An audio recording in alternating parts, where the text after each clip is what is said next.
graça do Senhor Jesus Cristo reposa sobre cada um de vocês, meus irmãos, minhas irmãs, e que Deus dá para vocês a rica bênção do Calvário e que você possa viver uma vida consagrada para Deus, sempre buscando Deus em primeiro lugar na tua vida, que é o lugar dele, é o primeiro lugar.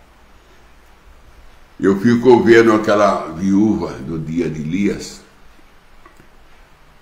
no tempo difícil, de seca, 3 anos e meio sem chuva, o céu se tornou cor de bronze, por causa do juízo, por causa do pecado de Jezabel com Acabe, trouxe aquele juízo terrível sobre Israel, de não chover, e tudo ficou seco, tudo ficou difícil.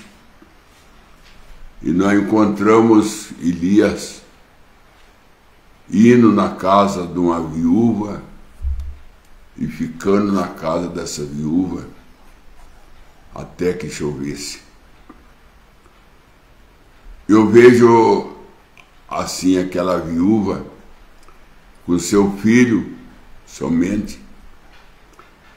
Eli aparece na casa dela e pede para ela fazer um bolo e trazer para ele. Pediu água primeiro, me traz água. Ela não teve dificuldade para buscar água para Elias, embora que era tempo de seca, não tinha. Mas ela tinha. Israel não tinha, mas ela tinha. Israel não tinha o que comer, mas ela tinha. Era o último bocado, era a última porção que ela tinha na botija de azeite, de farinha na panela, mas ela tinha.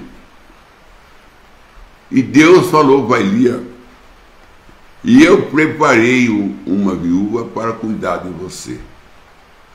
E eu preparei uma viúva para cuidar de você. Isso mostra que Deus sempre tem preparado alguém para cuidar dos seus eleitos. Nesse caso foi a viúva, que Deus preparou ela para cuidar de Elias. Quando Elias chegou na casa da viúva, Deus tinha chegado na frente. Deus já tinha preparado o coração dela. Deus já tinha derramado amor no coração dela para ela receber Elias.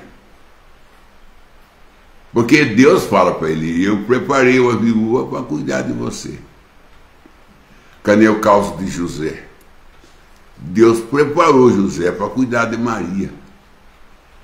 Porque se não é José, Maria ia ser apedrejada como mãe solteira. Mas José parou na brecha como marido dela. O que ele era, né? E isso ela não pôde ser apedrejada. Deus sabe o que faz. Deus sabe cuidar dos seus. Nós que às vezes ficamos agitados, nós que às vezes se perturbamos, mas isso é falta de confiança em Deus. Porque se confiamos em Deus, se confiamos na sua promessa, nós faz o que Noemi falou para Ruth: descansa, Ruth, que Boaz trabalha. Você descansa. Você já decidiu ficar comigo e ficou. Você já foi trabalhar no campo de Boaz, catar as migalhas. Você já deitou no pé dele e cobriu com o manto dele. Você trouxe 6 medidas de cevada para a casa que ele deu para você.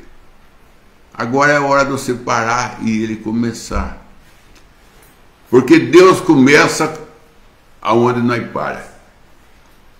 Quando nós para, é ali que Deus começa. Sempre é assim. Quando a ciência, o médico fala não tem mais recurso para seu parente, que a doença já está avançada, é aí que Deus começa. Deus começa onde a ciência.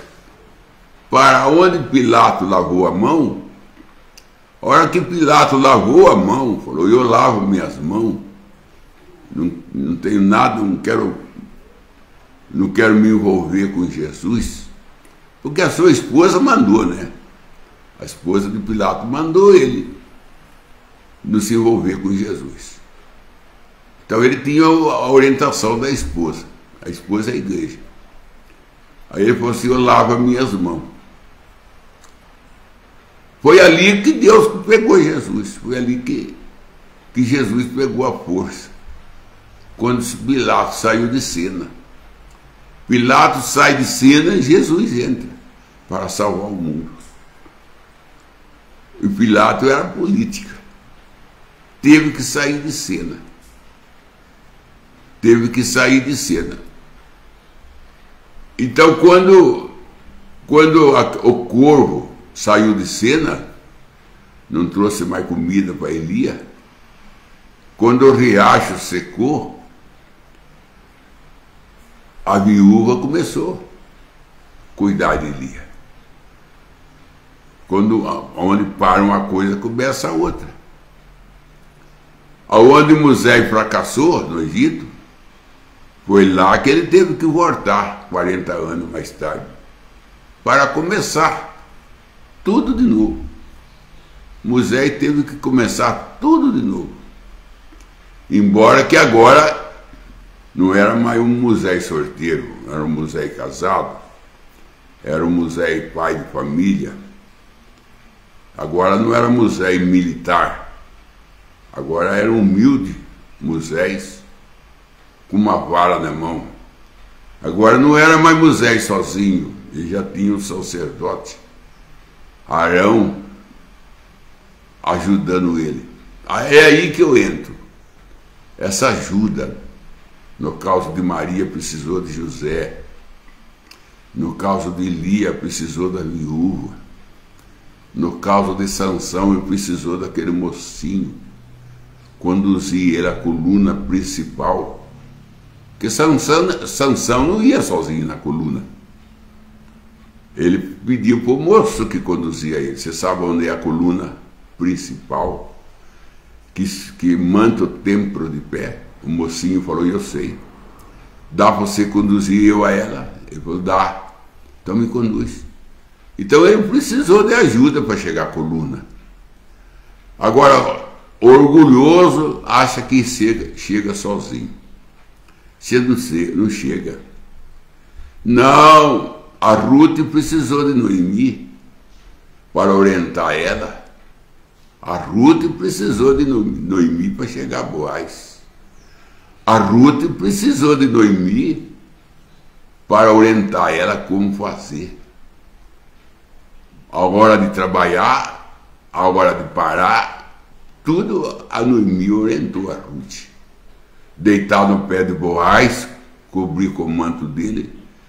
Tudo isso foi orientação de Noemi. Ela que orientou Ruth.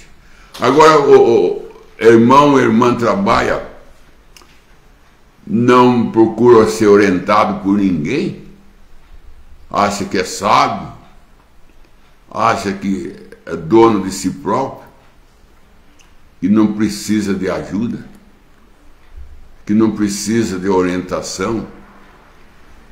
Todo precisa de ajuda. E Deus dá a pessoa para ajudar a gente a caminhar. A gente não caminha sozinho. A gente necessita de ajuda. O próprio Paulo, quando estava preso, ele mandou chamar Marco e trazia capa para ele. Ele chamou por Marcos. E justamente o Marco, que ele não queria que fosse na campanha com ele, ele mandou chamar Marco. Fala para Marco vir e trazia os meus pergaminhos. Então todos eles precisa de ajuda, que o próprio Jesus precisou da ajuda de Simeão para carregar a cruz para ele. O próprio Jesus precisou de ajuda para carregar a cruz. O que atrapalha a pessoa é ela ser orgulhosa, ela achar que não depende de ninguém. Claro que depende, até você nascer você dependeu de uma mãe, de uma mulher, você dependeu do médico, de uma parteira, você dependeu de alguém para te limpar, para te banhar. E na hora do que você sai do mundo, você precisa de alguém para levar o seu túmulo. Você não vai sozinho à sepultura, você vai carregado. Como que você não precisa de ninguém? Como que não precisa? É o contrário, não vive sem ajuda. Não tem como viver sem ajuda. Nós temos que ser humildes e reconhecer que nós precisamos de ajuda.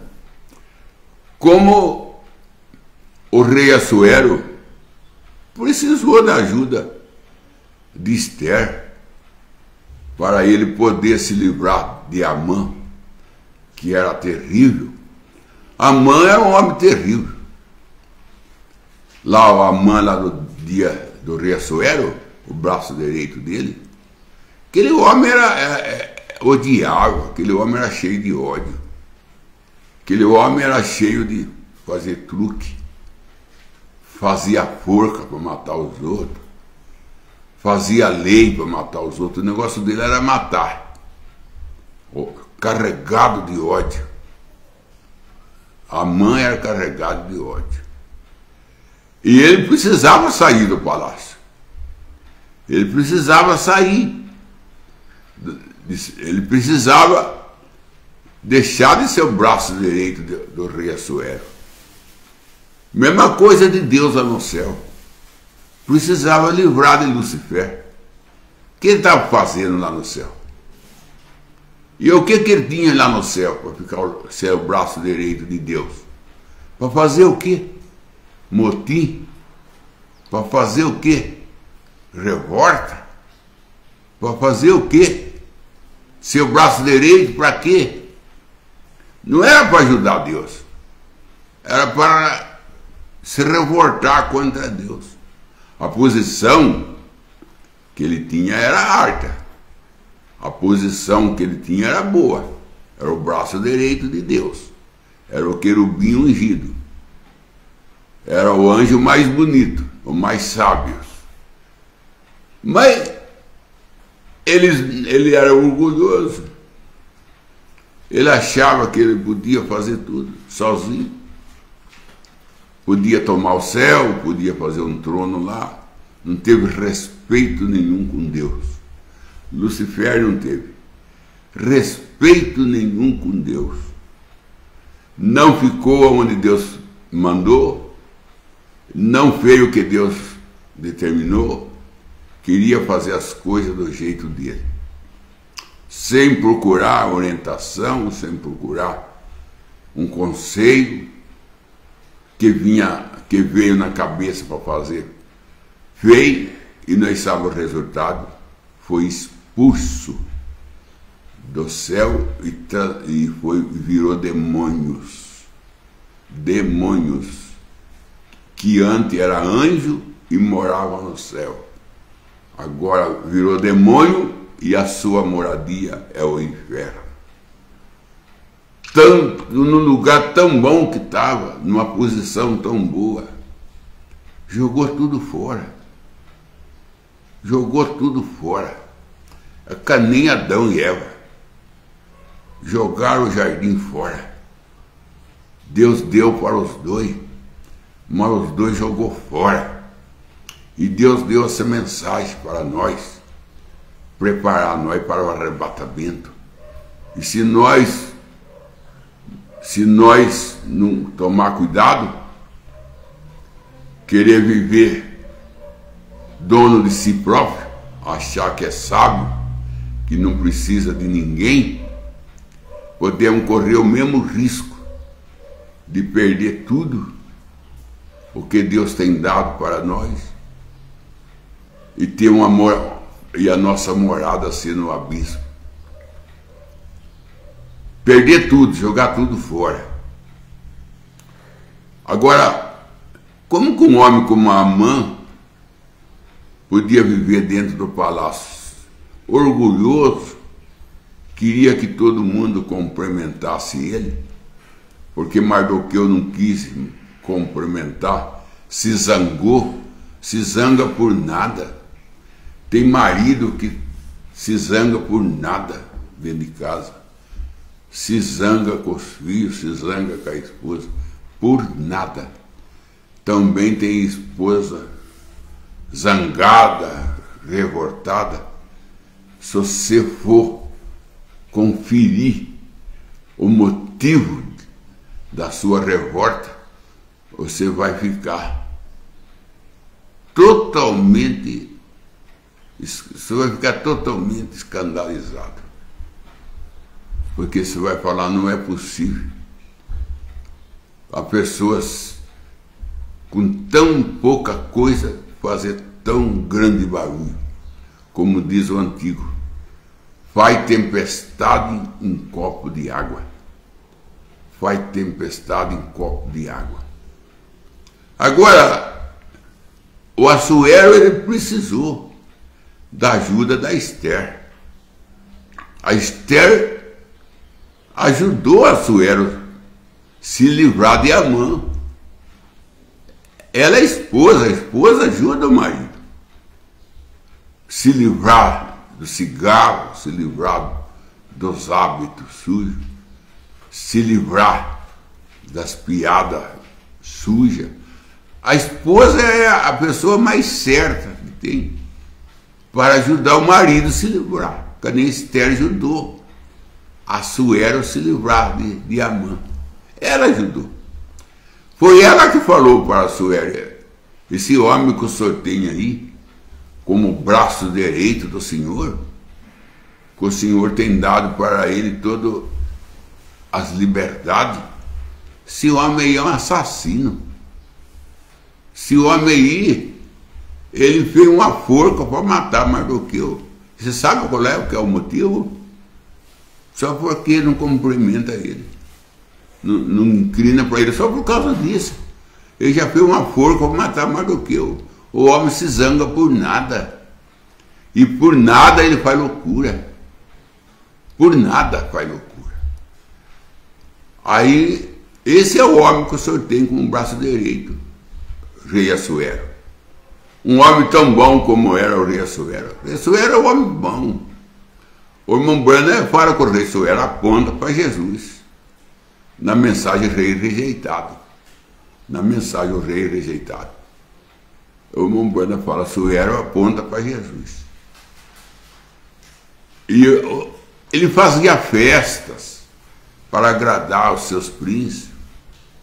Ele gostava de apresentar a esposa como uma mulher mais bonita, no caso de Vaste. Ela não quis vir. Ela humilhou ele na frente dos convidados. Era um bom homem, o rei Assuero. Mas o seu braço direito era terrível. O braço direito dele, Amã, aquele homem era carrasco, torturador. Torturador. Porque a tortura não é só física. A tortura pode ser psicológica, torturar a mente da pessoa, torturar a alegria da pessoa. Torturador. E olha onde que ele estava, dentro do palácio. E olha a posição que ele tinha, braço direito do rei, a mais alta posição. E um carrasco, um homem orgulhoso, um homem que fazia forca para enforcar os outros. A morte de morrer enforcado é uma morte torturante. Só da pessoa ver aquela corda, sabe que vai ter o pescoço nela, já é uma tortura mental. E esse Amã era terrível. E ele fez aquela lei para matar todo judeu por causa de Mardoqueu. Ele fez uma lei para matar todo judeu. Até marcou data no mês de Adar, no dia 13. E a Esther, ela foi em frente. A esposa dele, Esther, fez banquete para ele, fez outro banquete para ele. E depois ele falou: Esther, o que você quer? Peça. Ela falou assim: eu quero mostrar para o senhor que o braço direito do senhor é terrível. Quem Amã esse homem é terrível. O senhor não vê. Quem que o senhor tem ao lado? Quem que o senhor apoiou como braço direito? O homem faz forca, tem forca no fundo do quintal, tem um mês marcado para matar todo o povo de judeu, fez lei para matar o povo judeu, já mandou avisar toda a terra que dia tal todo judeu vai ser morto, já mandou aviso. Esse aí é o braço direito que o senhor tem. O rei não sabia, meu irmão ouvinte. O rei Assuero não via. Que inocência daquele rei. Era rei e era um homem tão inocente que ele não via o que estava ao seu redor. Irmão, é comprovado cientificamente, é comprovado que todos os estrupos, todas pedofilias, todos esses mal que atacam o mundo hoje, nasce dentro de casa e com pessoa de confiança. Com pessoa de confiança que você coloca ao seu lado. Mais tarde, é ele que está lá tentando o menino, tentando a menina, e muito caos se torna amante da esposa e sendo amigo do marido e no mesmo tempo amante da esposa. E o marido, na sua inocência, não vê que tem um monstro dentro de casa. Tem um monstro dentro de casa. Olha, está aí destampado no mundo, está desfeio o mundo aí mostrando isso. Que é exatamente pessoa de confiança sua. Pessoa que você dá alta posição para ela.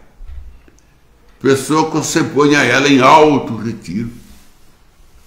Por causa de Deus lá no céu, com Lucifer. Começa lá. Para quem Deus deu mais beleza? Lucifer. Para quem Deus deu mais sabedoria de todos os anjos? Lucifer. Para quem Deus deu a missão de andar na pedra afogueada? Lucifer. A quem tinha um santuário lá no céu? Quem tinha? Lucifer. No livro de Ezequiel 28. Ezequiel 28. Quem era o querubim das medidas? Que media todas as coisas? Quem era a pessoa que faz a medida hoje, que mede terreno, mede casa para fazer? Eu não sei que nome que dá para as pessoas, né? Sei que tem um engenheiro, depois tem o desenhista que faz a planta. Ele era isso. Ele era o estilista. Ele era o estilista. E era o braço direito de Deus. Era o braço direito de Deus. O homem de maior confiança de Deus era ele. Ele era chamado de estrela da manhã. Ele foi chamado de estrela da manhã. Ele foi chamado assim. Então, posição para ele não faltou. Honra para ele não faltou. Deus fez mais para ele do que fez para Miguel. Deus fez mais para ele do que fez para Gabriel. Muito mais. Muito mais. E o que ele fez para Deus? E o que ele fez? Ô, irmão, você pode ver. Olha bem, nós temos aqui uns 5, uns 10 minutinhos. Veja bem, irmão. Pare e pense bem. O que Deus fez para Lucifer antes dele cair? Dando posição, dando beleza, dando sabedoria. A Bíblia diz que ele era mais sábio do que Daniel. Ezequiel 28. Tu é mais sábio do que Daniel. Ele tinha sabedoria.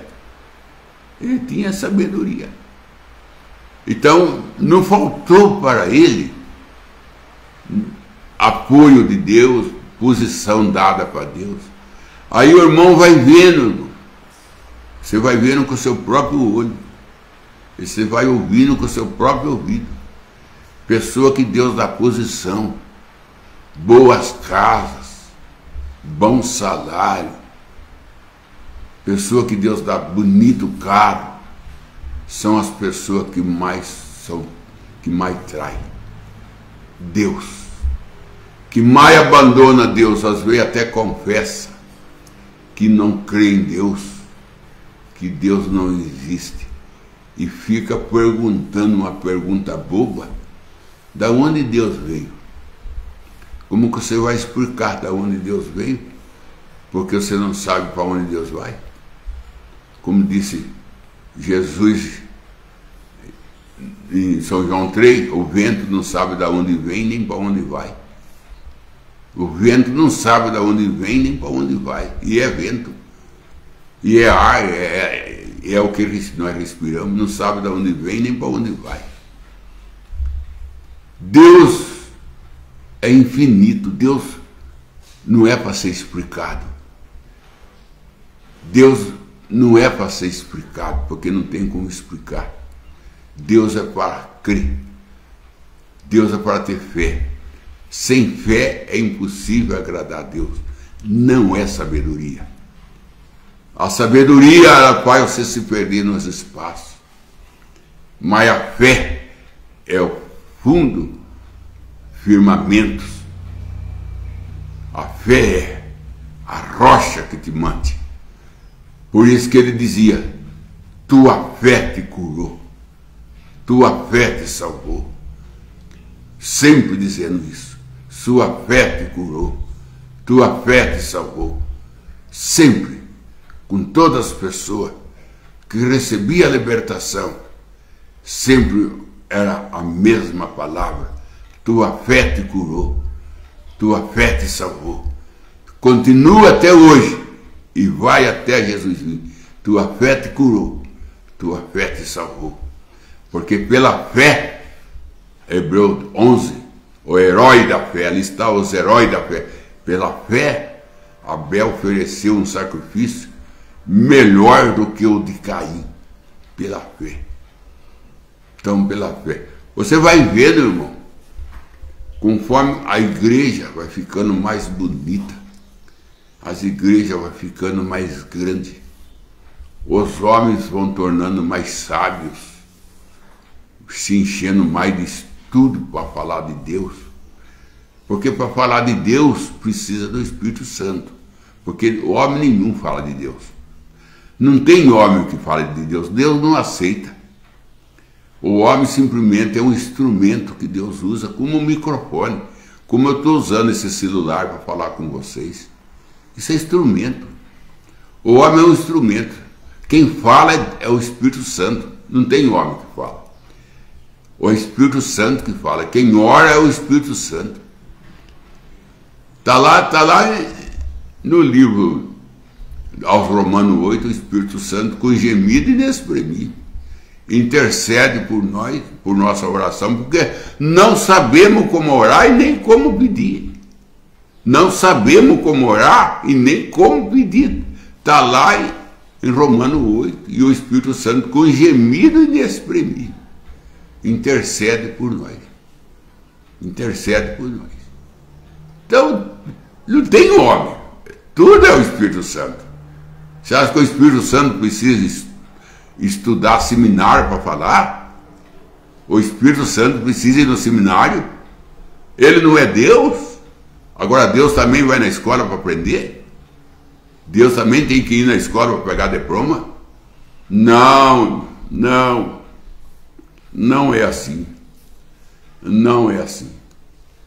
Então, quanto mais Lucifer ia adquirindo de Deus sabedoria, posição, mais perto estava de se arruinar.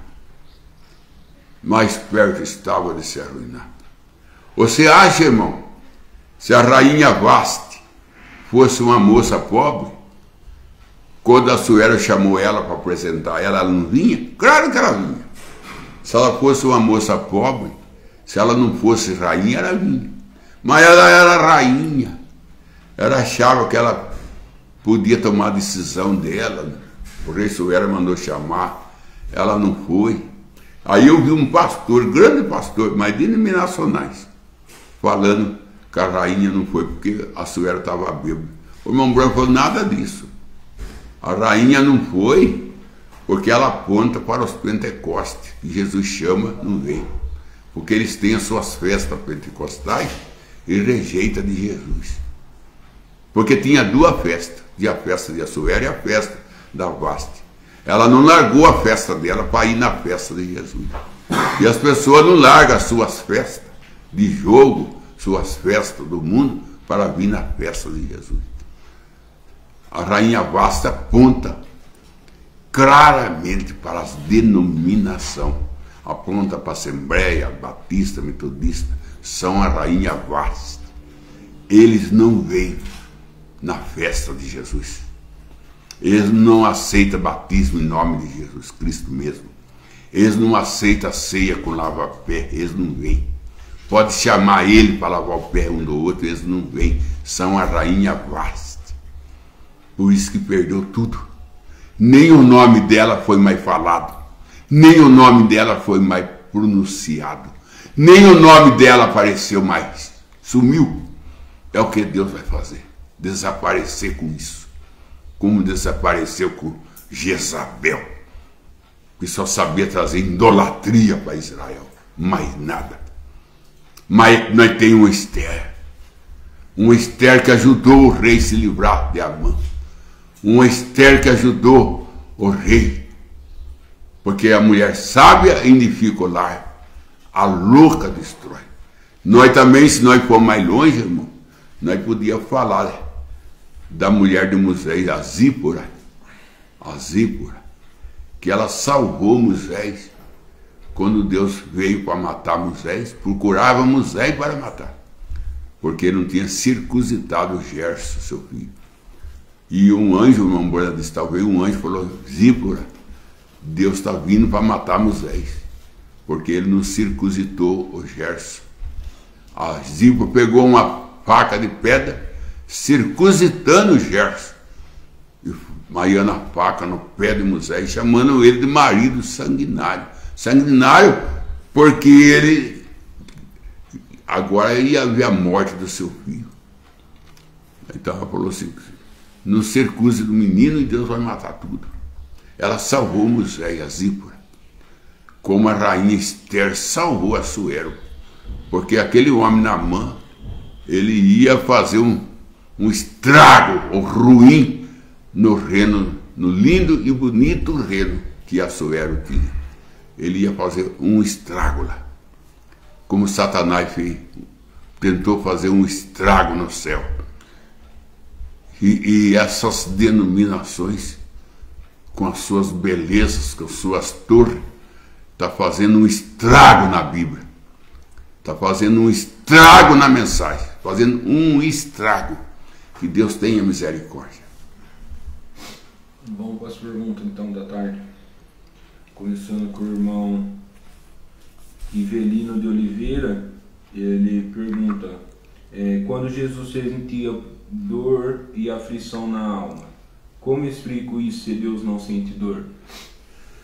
Jesus ali, como é que é a pergunta dele, Dani? Quando Jesus sentia dor e aflição na alma. A Bíblia diz assim que Jesus disse para os seus discípulos lá no monte, lá no Getsemane, ele falou assim: a minha alma está triste até a morte. Não sei se é aí que o irmão quer basear. Jesus falando para os seus discípulos: minha alma está triste até a morte, lá em Getsemane. Ali ele falava como homem, irmão. Nós temos que ver Jesus homem e ver Jesus Deus, porque ele trabalhava nesses dois setores. Ele trabalhava como Deus, que ele era Deus. Tomé falou: Senhor meu, Deus meu. E ele trabalhava como homem. Como homem, ele sentia dor. Como homem, ele dormia. Como homem. Agora, como Deus, ele parava a tempestade e tirava Lázaro do túmulo. Então, quando ele fala minha alma está triste até a morte, ele estava falando, ali Deus já tinha deixado ele ali. A unção de Deus já tinha deixado ele.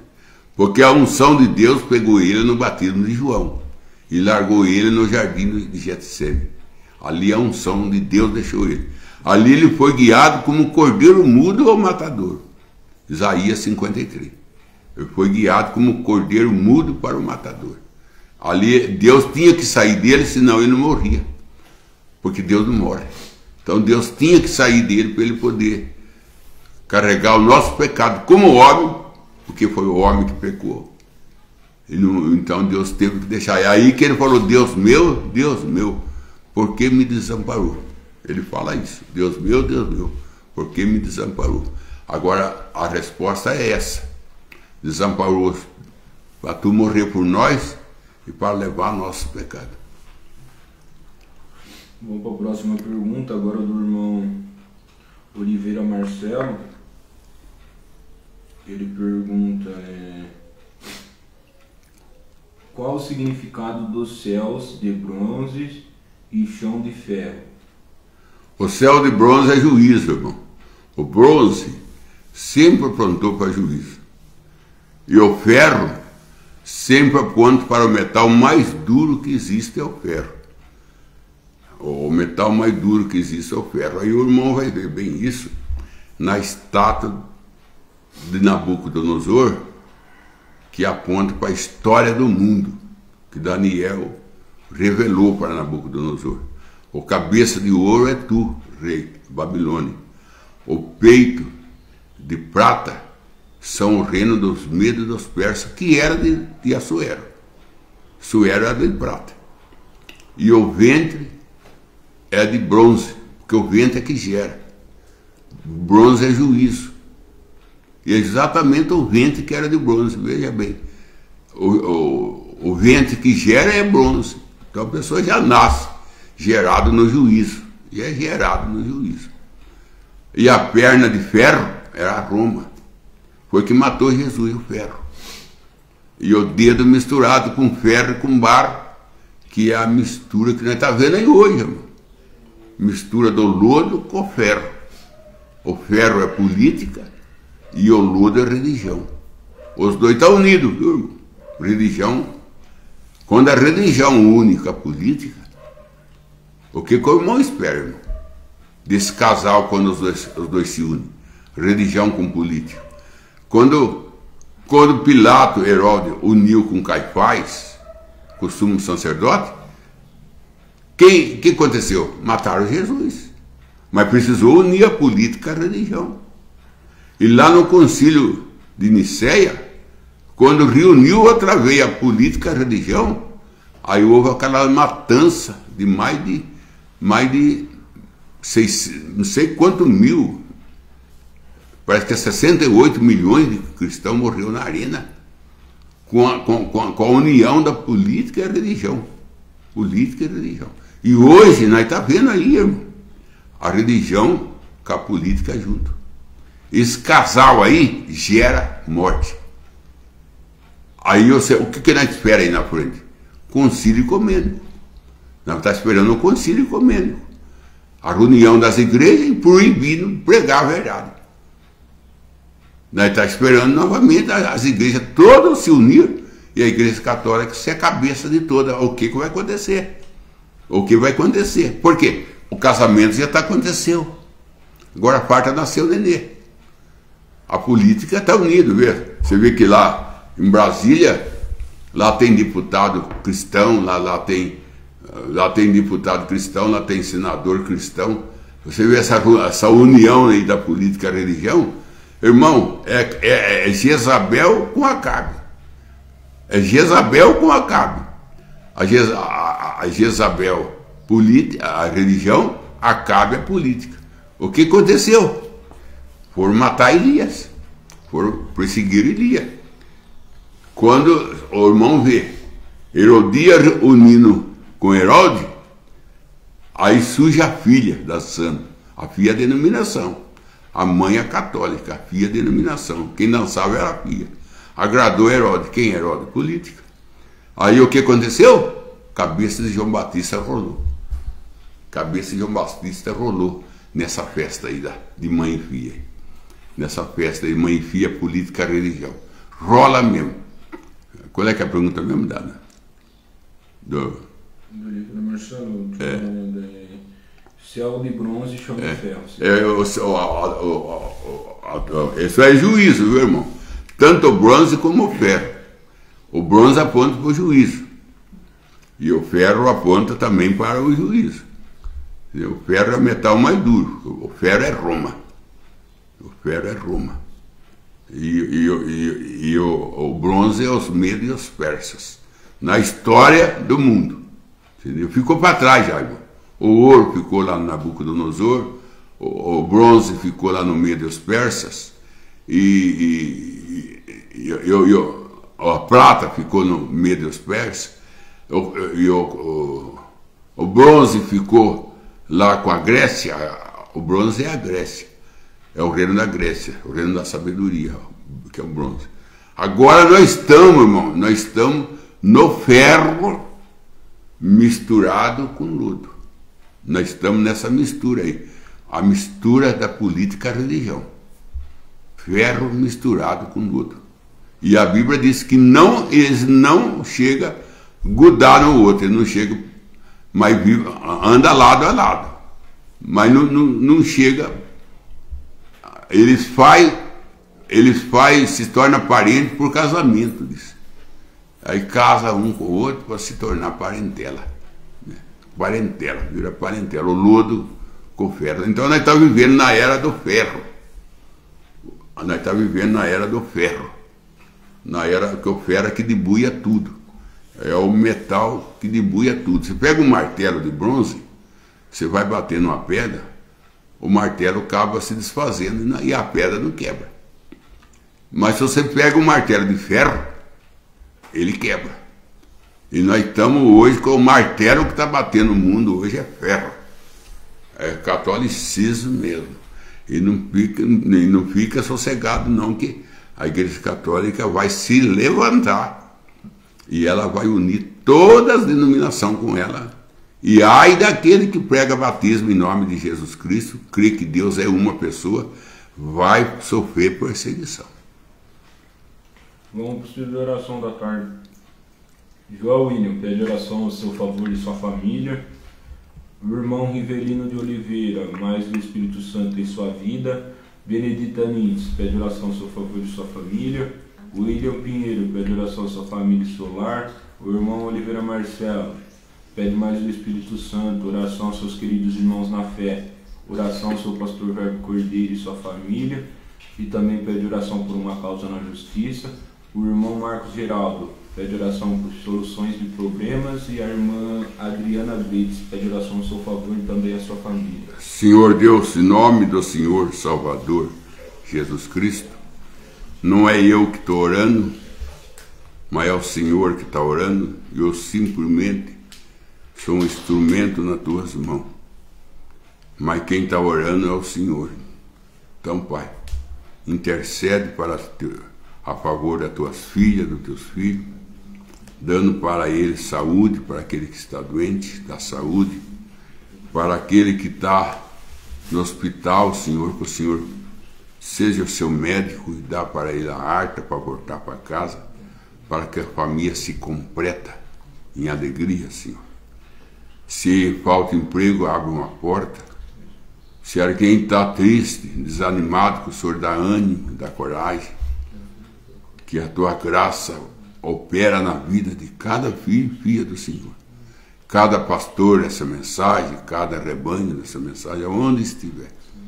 Que o Senhor o abençoe e livra cada um do ismo, livra cada um de interpretar a palavra, porque o Senhor não precisa de interpretações nossas. O Senhor tem coisa melhor, que é a revelação. Então, cada pastor vive sob a revelação. Em nome do Senhor Jesus Cristo. Amém, Senhor. Amém.